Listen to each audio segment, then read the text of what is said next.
Bismillahirrahmanirrahim. Assalamualaikum warahmatullahi wabarakatuh.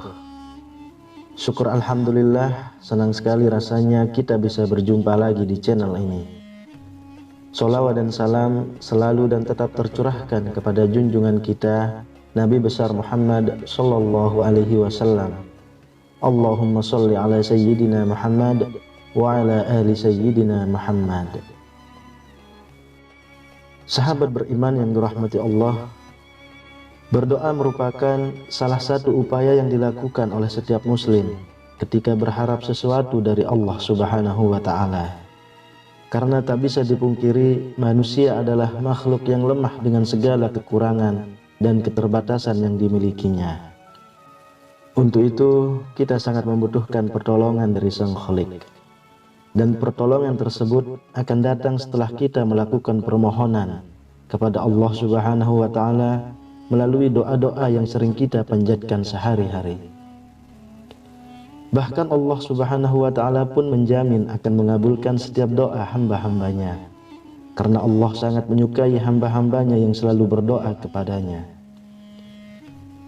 Perkara dikabulkan atau belum dikabulkan sepenuhnya adalah urusan Allah. Kita sebagai manusia hanya mampu berusaha setelah berdoa. Namun yang perlu diketahui, ada kalanya doa yang kita munajatkan begitu cepat dikabulkan. Ada pula yang harus menunggu lama untuk dikabulkannya doa-doa kita. Meski belum dikabulkan, kita sangat tidak dianjurkan untuk mengeluh dan putus asa dalam berdoa. Mungkin saudaraku akan bertanya, apakah ada kesalahan dalam doa kita sehingga tak kunjung dikabulkan dan menjadi penghalang doa kita untuk dikabulkan? Coba saudaraku perhatikan 5 hal yang menjadi penghalang doa kita ini. Siapa tahu dari saudaraku semuanya masih ada yang melakukan beberapa hal berikut ini. Yang pertama adalah melalaikan hak-hak Allah Subhanahu wa ta'ala. Yang dimaksud melalaikan hak-hak Allah adalah kita mengakui bahwasanya tiada Tuhan selain Allah. Akan tetapi pada kenyataannya kita tidak mengerjakan apa yang diperintahkan Allah Subhanahu wa ta'ala, dan tidak pula menjauhi apa-apa yang menjadi larangan Allah. Lalu kita mengakui sebagai muslim, tapi pada kenyataannya kita masih mempercayai dan menyekutukan Allah dengan sesuatu hal yang kita anggap sebagai penolong dalam kehidupan kita. Apabila masih seperti itu, kemungkinan doa kita untuk dikabulkan sangatlah kecil. Karena dengan menyekutukan Allah dengan sesuatu merupakan perbuatan syirik, dan kemungkinan itulah yang menjadi penghalang doa kita belum juga dikabulkan. Dalam Quran surah Luqman ayat 13, Allah Subhanahu wa ta'ala sudah berfirman, dan ingatlah ketika Luqman berkata kepada anaknya di waktu ia memberi pelajaran kepadanya, "Hai anakku, janganlah kamu mempersekutukan Allah. Sesungguhnya mempersekutukan Allah adalah benar-benar kezaliman yang besar." Dari Mu'az bin Jabal radhiyallahu anhu, beliau berkata, saya pernah membonceng Rasulullah sallallahu alaihi wasallam di atas himar. Beliau berkata kepada saya, "Tahukah engkau apa hak Allah atas hamba-hambanya dan apa hak hamba atas Allah?" Lalu Mu'az bin Jabal berkata, "Allah dan Rasulnya lebih tahu." Dan beliau bersabda, hak Allah atas hambanya adalah agar mereka menyembahnya dan tidak menyekutukannya dengan sesuatu pun. Dan hak hamba atas Allah adalah tidak diazab selama dia tidak menyekutukannya dengan sesuatu apapun. Dari penjelasan tersebut sudah sangat tegas dikatakan bahwa apabila kita menyekutukan Allah dengan sesuatu, maka doa kita sulit untuk dikabulkan. Untuk itu, saya sarankan kepada saudaraku semuanya, hindari sebisa mungkin untuk menyekutukan Allah dengan sesuatu, dan yakinlah seyakin-yakinnya bahwa hanya Allah Subhanahu wa ta'ala yang bisa mengabulkan doa kita. Lalu yang kedua, masih memakan dan meminum yang jelas-jelas diharamkan. Di era sekarang ini, perkara halal dan haram mungkin tidak lagi menjadi hal yang penting dalam kehidupan kita. Segala cara dilakukan untuk memperbanyak dan menumpuk harta dunia, sehingga kita menjadi lupa akan kehidupan di akhirat. Lalu yang terjadi adalah segala cara akan dilakukan seseorang demi mendapatkan harta dunia yang banyak tanpa memperhatikan bagaimana cara untuk mendapatkannya. Sehingga ketika harta tersebut kita belanjakan, maka kita telah memakan dan minum dari harta yang kita dapatkan dengan cara yang kurang baik. Rasulullah Shallallahu Alaihi Wasallam pernah bersabda, "Wahai sekalian manusia, sesungguhnya Allah itu baik. Dia tidak akan menerima melainkan yang baik pula. Dan sesungguhnya Allah telah memerintahkan kepada orang-orang mukmin seperti yang diperintahkannya kepada para rasul." Kemudian Nabi Shallallahu Alaihi Wasallam menceritakan tentang seorang laki-laki yang telah lama berjalan karena jauh jarak yang ditempuhnya, sehingga rambutnya kusut, masai dan berdebu. Orang itu mengangkat tangannya ke langit seraya berdoa, "Wahai Tuhanku, wahai Tuhanku." Padahal makanannya dari sumber yang haram, minumannya dari yang haram, pakaiannya dari yang haram, dan diberi makan dengan makanan yang haram. Maka bagaimanakah mungkin akan dikabulkan doa orang seperti itu? Hadis riwayat Muslim.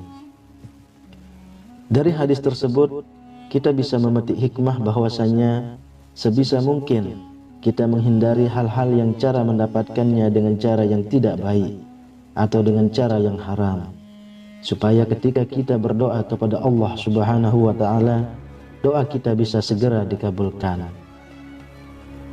Yang ketiga, tidak sungguh-sungguh dan mudah melupakan doa.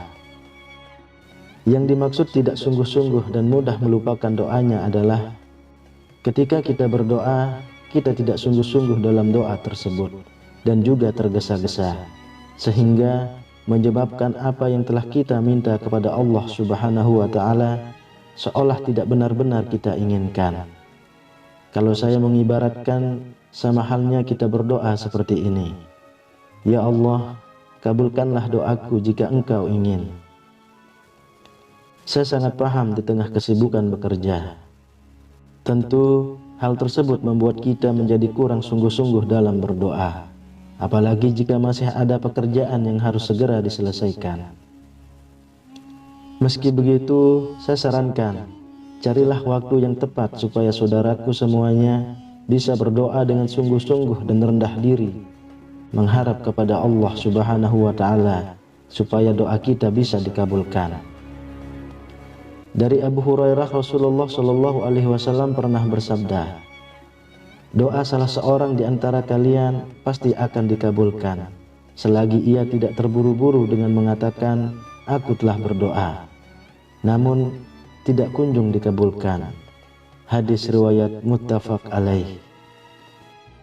Dari hadis tersebut sudah jelas dikatakan bahwa apabila kita hendak berdoa, seharusnya tidak terburu-buru dan juga sebisa mungkin untuk menghindari mengucapkan, "Aku telah berdoa," tapi tak kunjung juga dikabulkan.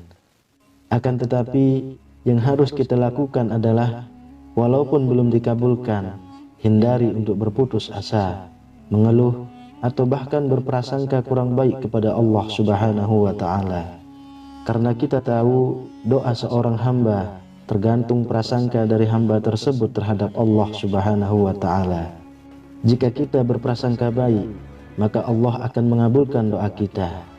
Jika prasangka kita kurang baik, doa kita akan ditunda terlebih dulu sampai hati kita bisa bersih dari prasangka kurang baik kepada Allah Subhanahu wa ta'ala. Yang keempat, meninggalkan amar ma'ruf nahi mungkar.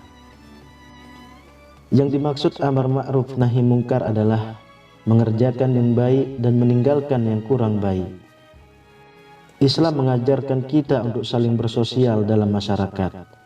Sudah sepantasnya kita sebagai manusia yang bermasyarakat diwajibkan untuk berbuat baik, menyerukan kebaikan kepada sesama, dan mencegah segala sesuatu yang kurang baik.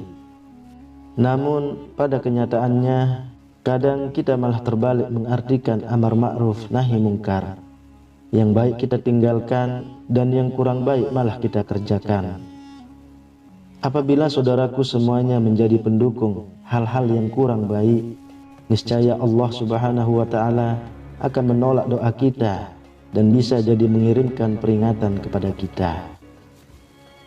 Dari Huzaifah bin Al-Yaman, Rasulullah SAW pernah bersabda, "Demi Rabb yang jiwaku berada di tangannya, hendaklah kalian bersungguh-sungguh menyuruh berbuat kebaikan dan mencegah kemungkaran, atau Allah akan menimpakan siksaan kepada kalian dari sisinya. Kemudian kalian berdoa kepadanya, tetapi dia tidak mengabulkan doa kalian." Hadis riwayat Tirmizi dan Ahmad. Kemudian yang kelima adalah melampaui batas ketika berdoa. Entah disadari atau tidak, kita sebagai manusia sering sekali melampaui batas ketika menginginkan sesuatu, sehingga ketika doa tersebut dikabulkan, justru kita malah tidak amanah dengan apa yang kita minta, karena ketidakmampuan dan ketidaktahuan kita dalam menerima apa yang kita minta. Bahkan saya masih melihat ada cara-cara berdoa yang sangat tidak dianjurkan. Misalnya adalah kita berdoa di bawah pohon keramat, yang menurut kita saat berdoa di bawah pohon keramat, maka doa kita akan didengar dan segera dikabulkan Allah Subhanahu wa Ta'ala. Sahabat beriman yang dirahmati Allah, apabila masih ada yang berdoa dengan cara tersebut, itu sudah menandakan bahwa kita telah syirik kepada Allah. Jadi sangat wajar jika doa kita tak kunjung dikabulkan. Dalam Quran surah Al-A'raf ayat 55, Allah Subhanahu wa Ta'ala berfirman, "Berdoalah kepada Tuhanmu dengan berendah diri dan suara yang lembut. Sesungguhnya Allah tidak menyukai orang-orang yang melampaui batas." Yang dimaksud dengan rendah diri adalah dengan segala ketidakmampuan kita sebagai manusia yang lemah, dan meyakini hanya karena kuasa Allah lah doa kita bisa dikabulkan. Mungkin saudaraku akan bertanya, kenapa orang yang tidak mengerjakan sholat, suka melakukan kemaksiatan, malah mereka lebih kaya daripada kita yang sering berdoa, terus mengerjakan kewajiban sebagai seorang muslim? Saya mengatakan tersebut adalah istidraj, yakni kesenangan dan nikmat yang Allah berikan dengan segera kepada orang yang jauh dari Allah Subhanahu wa Ta'ala.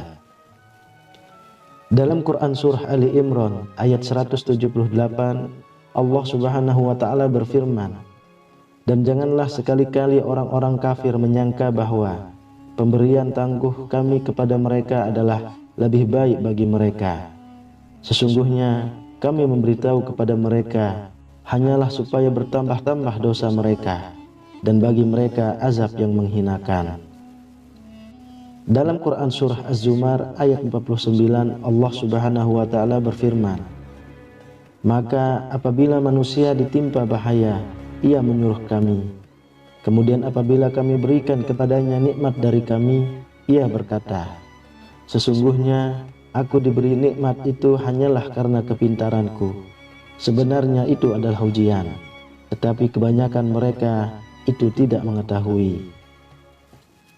Sahabat beriman yang dirahmati Allah, sudah jelas bahwasannya apabila kita melihat orang yang tidak mengerjakan sholat, tidak pernah puasa, tidak menunaikan zakat, dan sering melakukan kemaksiatan, tapi malah hidupnya serba mewah, maka hal tersebut merupakan azab yang Allah Subhanahu wa Ta'ala perlihatkan di dunia, supaya kita sebagai manusia mau berpikir dan mengambil hikmah dari segala sesuatu yang Allah Subhanahu wa Ta'ala perlihatkan kepada kita.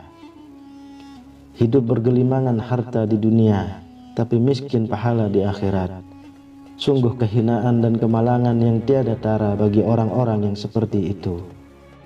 Saya hanya bisa berdoa, Semoga Allah Subhanahu wa Ta'ala selalu melindungi kita dan mengampuni dosa kesalahan kita semasa di dunia. Amin ya rabbal alamin. Demikian yang bisa saya bagikan. Semoga bermanfaat untuk kita semua. Assalamualaikum warahmatullahi wabarakatuh.